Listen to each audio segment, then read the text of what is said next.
Sebetulnya wiridan itu sanad paling kuat itu tentang mau tidur. Meskipun ada riwayat dibaca setelah apa? Sholat. Jadi makanya kita al-jam'u baina riwayaten, habis sholat ya baca itu, mau tidur ya baca itu. Nah, sebetulnya habis sholat sama mau tidur itu ngeri mau tidur. Karena ini kan pemanasan mati, pelatihan mati. Karena satu kondisi yang Anda sudah tidak bisa ikhtiar. Tapi kayak apa Rasulullah? Justru kita kondisi yang nggak bisa ikhtiar itu pesannya Nabi apa? Kamu baca ini, in mutta kata Nabi, ada yang baca in mitta. Kalau mau berpikir potensi paling ngeri, bahaya paling ngeri adalah orang mau tidur, karena di situ kita tidak bisa apa-apa. Cara musuhmu mangkel bekku ya karek nyembelih, cara bojomu mangkel bekku ya karek ngobong, kok ini TV ini. Anda usah merasa tidak akan mengalami itu, ya insya Allah enggak gitu. Tapi dengan melihat di TV semua potensi itu ada. Untuk aku turun yang kendaraan tangis-tangis ning akhirat.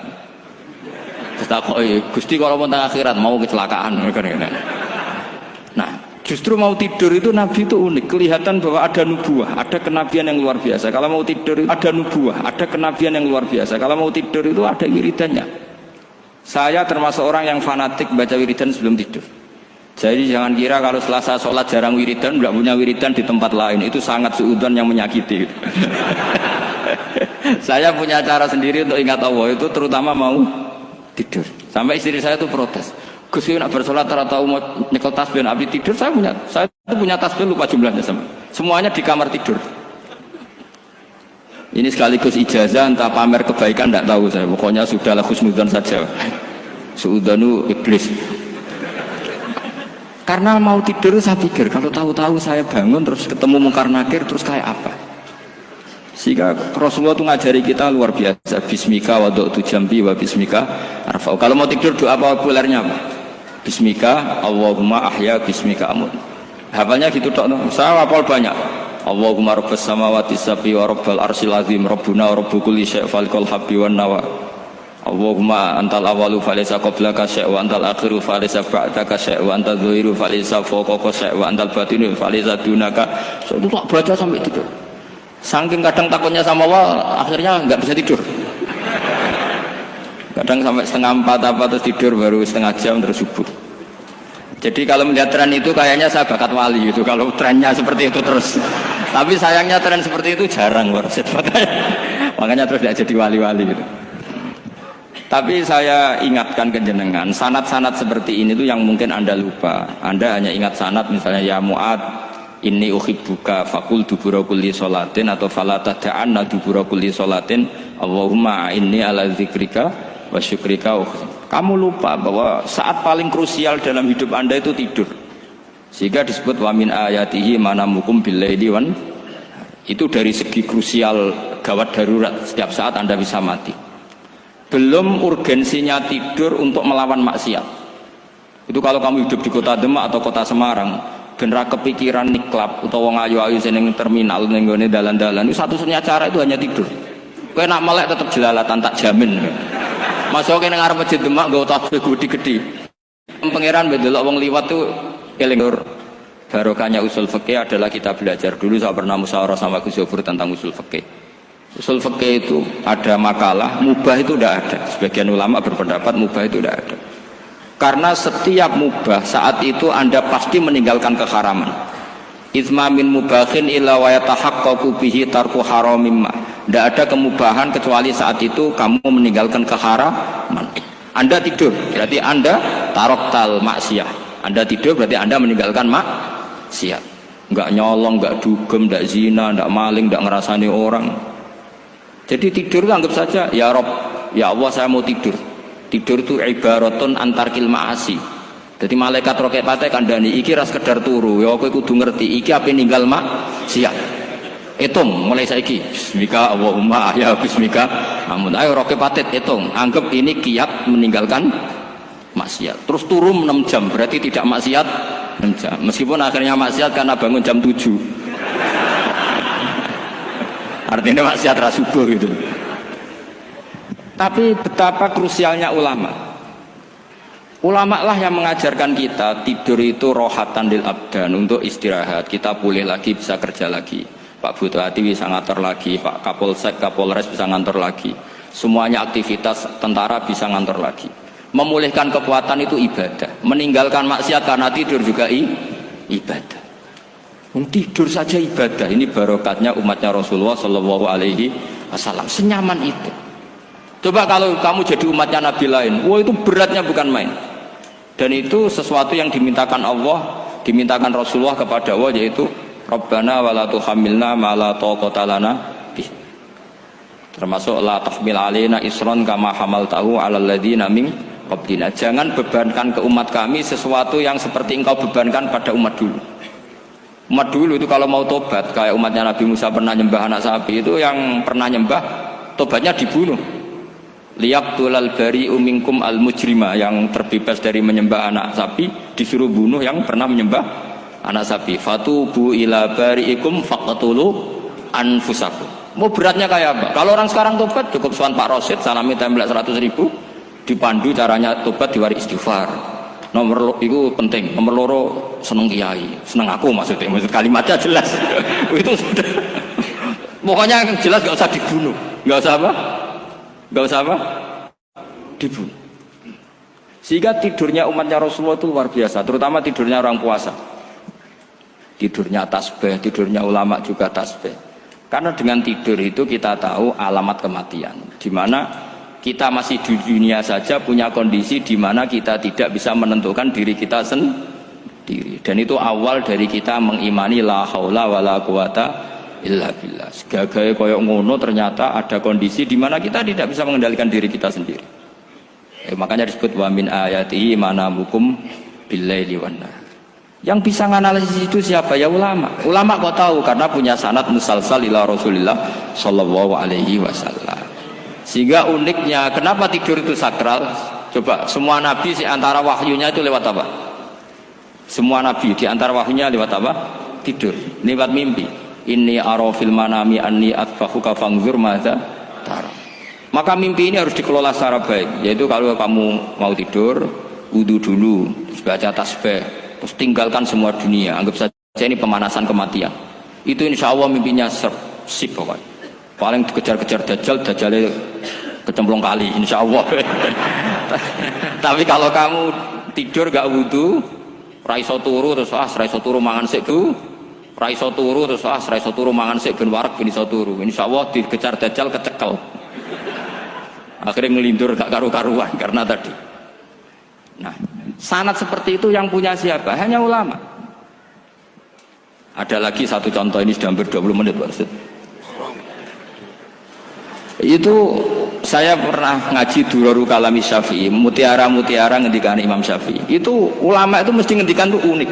Tadi saya sudah cocokkan sama Bupati, tak tanya, Pak Bupati, saya ini punya ilmu dari Bapak, mungkin pas untuk jenengan pakai. Kata Bapak, urip itu padha wae, ngadepi konco mbek musuh padha wae, malah kadang ribet konco. Dulu saya itu iskal itu janggal. Tapi setelah ngaji Durarul Kalami Syafi'i yang ada di Muqaddimah kitab Majmu', Muqaddimah Syarhul Mu'adzab Imam Nawawi, Imam Syafi'i nak ngendikan gini, man ahsana ilaika faqad qayyadaka. Wong apiki kowe nyancang kowe. Kaya Pak Ros itu apian bae kok. Ngene sarang sowan mampir, gayane apian, jebule nyancang. Awas nek ora teko ning Demak. Itu faqat qayyadaka, nyancang kowe. Tapi waman asaa ilaika faqat atlaqaka. Wong sing eleki kowe iku penak bebasno kowe. Kowe tau diutangi wong kancamu ta musuhmu? Sing biasa utang kowe lho. Kanca. Kowe numpak mobil ketemu musuh enak ra usah nawani, nek ketemu kanca monggo bareng. Sing ngel-ngelo kowe kanca ta musuh. Artinya gini, kanca ya barokah nggo perjuangan, musuh ya barokah mergo ora tau utang. Jadi segampang itu ulama melihat kehidupan tuh. Man ahsana ilaika faqad qayyadaka wa man asaa ilaika faqad atlaqaka. Jadi akhirnya kita hidup tuh berkah terus. Di konco ya enak kados kula di konco Gus Zofur nak kula mboten saged fikih musyawarah, ora iso tasawuf musyawarah. Di konco Pak Rosid, konco rai sederhana. Pokoknya duit. Tadi kurang contoh. Kalau rai Arab kan enggak sederhana, Pak. Wajahnya mewah terus. Ekonominya juga sederhana. Saya sama Rosid sama-sama gak kaya. Jadi ada contohkan kan Gus Zofur sama Gus Baknya ngebis. Memang saya sering sama Gus Zofur ngebis sampai sekarang masih sering. Bukan karena miskin yang jelas itu pilihan itu. Jadi ulama itu segampang itu melihat kehidupan. Saya termasuk kiai muda yang nggak takut mati, bukan karena yakin di surga gitu, karena saya sering baca berdoa. Allahumma, ya Allah, kata Rasulullah, kamu harus berdoa, ya Allah, ij'alil hayata ziyadatan li fi kulli khairin wal mauta rohatan li min kulli syarrin. Mungkin sekarang kita ada zina, mungkin sekarang kita ada korupsi, mungkin sekarang kita ada maling, tapi potensi itu tetap ada. Yang bisa ngakhiri itu apa? Kematian. Maka anggap saja kematian itu rohatan li min kulli syarrin, semua mengakhiri semua keburukan. Kayak apa Rasulullah memandang kehidupan? Kalau kamu masih hidup, anggap saja ziyadatan li fi kulli khairin. Saya gara-gara hidup saudaranya kersane Pak Rosid ngaji di sini.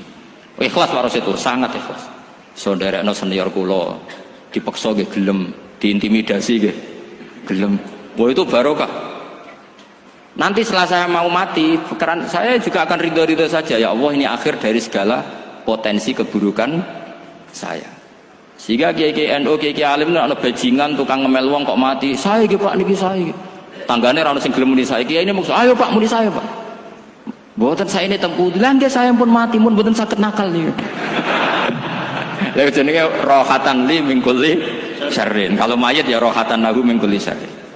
Kayak apa sanad kita ke Rasulullah kabeh itu di mana jadi ibadah. Al hayat ziyadah fi kulli khairin, al maut rohatan min kulli syarrin. Kenal Pak Rosid ya ibadah, apalagi kenal Gus Zofur ibadah, kenal Bupati ibadah, konco perjuangan. Kok kenal preman ya ibadah, konco latihan dakwah, anggapnya latihan ngelola rehab. Kenal polisi ibadah, jaga stabilitas nasional. Kenal ABRI ibadah, jaga NKRI. Kenal orang nakal ibadah, dianggap pembina. Semua itu ibadah. Kayak apa ajaran agama ini? Semuanya baik-baik saja, tergantung niat. Tapi sanad ini siapa yang punya? Hanya ulama. Nah ulama itu siapa? Ya orang yang kamu ketemu. Dalam konteks ini Mbah Mun. Mbah Mun ngajari kita macam-macam. Mbah Mun ketemu orang siapa saja hormat. Saya kemarin bikin makalah untuk beliau, termasuk saya cerita dari riwayat Rasul Aqli ba'dal iman billah at-tawaddud ilan nas wastina'ul ma'ruf ila kulli barrin wa fajirin. Inti iman setelah akal menentukan kita iman kepada Allah, akal setelah mengantarkan logika iman kepada Allah, akal itu kita gunakan at-tawaddud ilan nas supaya kita bersikap simpatik dan melakukan kebaikan kepada siapa saja. Karena barokahnya kita simpatik nak ngandani wong nggih gampang. Misalnya kita di kiai alim sundul langit terus sampean mbek tangga modit, ketemu wong berengut, sing ape ngandel iku sapa? Sementara sing preman, ayo ngopi nggonku sik tenang ae. Sing kiai ini orang begawean kene kopi kowe. Akhirnya sing preman sakok di pengaruh, sing kiai ini bakhil gak duwe pengaruh. Itu tidak boleh kejadian seperti itu. Makanya ada riwayat wastina'ul ma'ruf ila kulli barrin wa fajirin. Jadi kula suwun sanad-sanad seperti itu tidak boleh hilang. Saya itu kitabnya Bangun Al-Ulama Al-Mujaddidin setengah hafal. Sampai sekarang masih tak baca.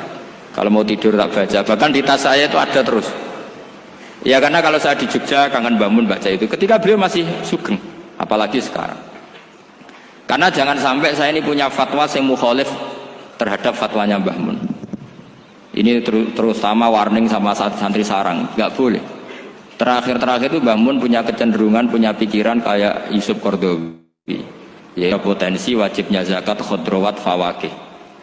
Ngendikan gini sama sih ingat ketika ngaji sama Gus Zofur Pak Rosid kalau bangun guyon wong desa iku wis melarat gegere nganti koyo akeh wae bangun nyontokno gegere macul nganti koyo akeh gara-gara sing ditandur pari wajib zakat. Wong Sulawesi nandure kakao cengkeh zaman iku cengkeh joyo berhubung ora akut gak wajib zakat padahal kaya raya.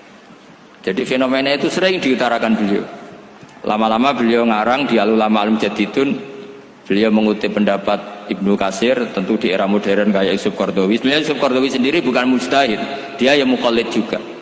Kata Ibnu Katsir, wa mimma akhrajna lakum minal ard. Yang harus dizakati adalah ma itu umum, apa saja yang keluar dari bumi. Maka kecenderungan Mbah Mun akhir-akhir itu, mbok yao fawakih khodrowat itu dizakati. Tapi beliau tentu tidak ilzam ya karena beliau sangat syafi'i. Tapi ini kan saran yang baik lah menurut saya. Apa susahnya sih jadi wong lomo gitu loh. Wong jadi wong medit kok mbok bila-bila. Lah nek kowe takok takbirin ndi Gus nak khodrowat fawakih melon kakao tebu wajib zakat.